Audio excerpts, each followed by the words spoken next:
What's going on, everybody? It's Garnet here. I hope that you're having a good day, and I hope that you're safe.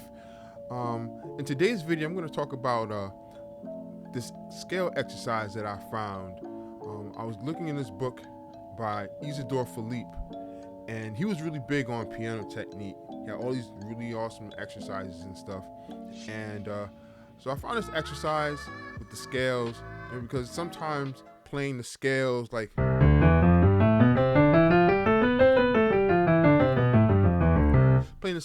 that, it can be kind of boring, and you can go on autopilot very easily. So I found that this exercise here will help you to stay focused because there's so many different things going on at the same time. And I'll just play it for you. So this is how the exercise works.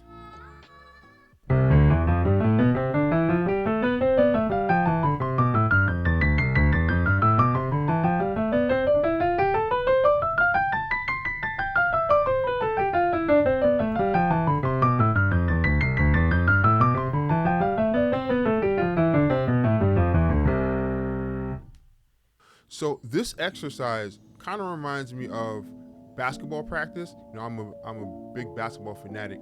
So it reminds me of when the basketball players, you know, they line up at the baseline, then they run to the free throw line closest to them, back to the baseline, then they run all the way to the half court line, then back to the baseline, then they go to the free throw line furthest away, and then back to the baseline, then they run baseline to baseline back to where they started from.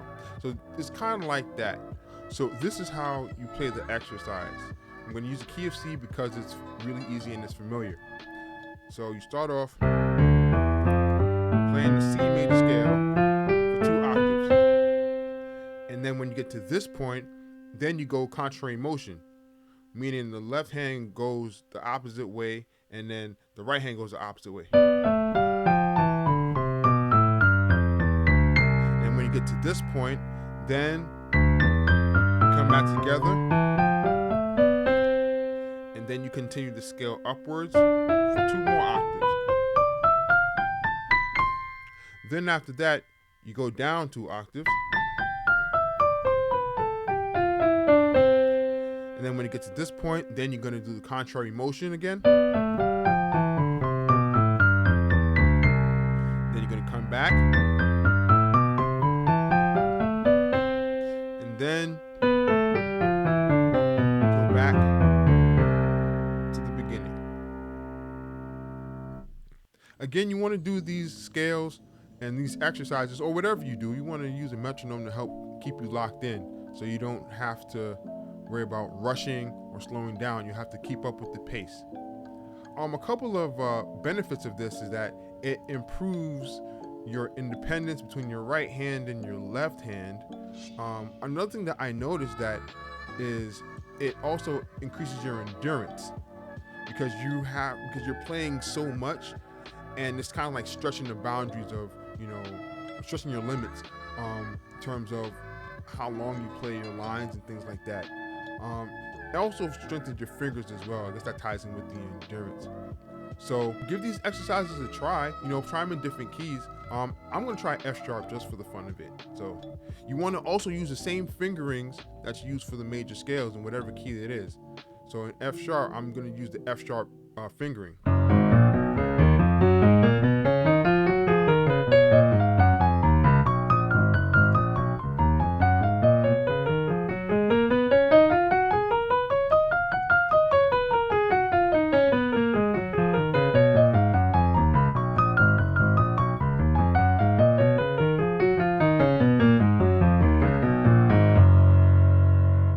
Now I did that without a metronome. I should have used a metronome.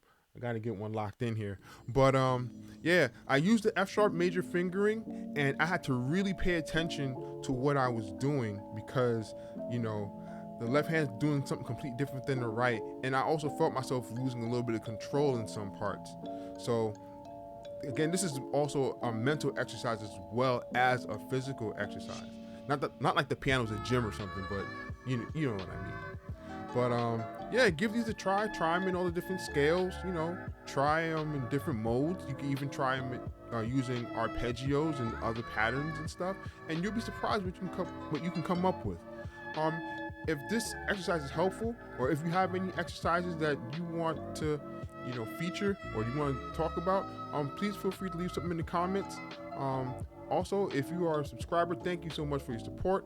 If you haven't subscribed, please press the subscribe button. I really appreciate the support. I'm just looking forward to just us growing together. And if you like the video, just press a like.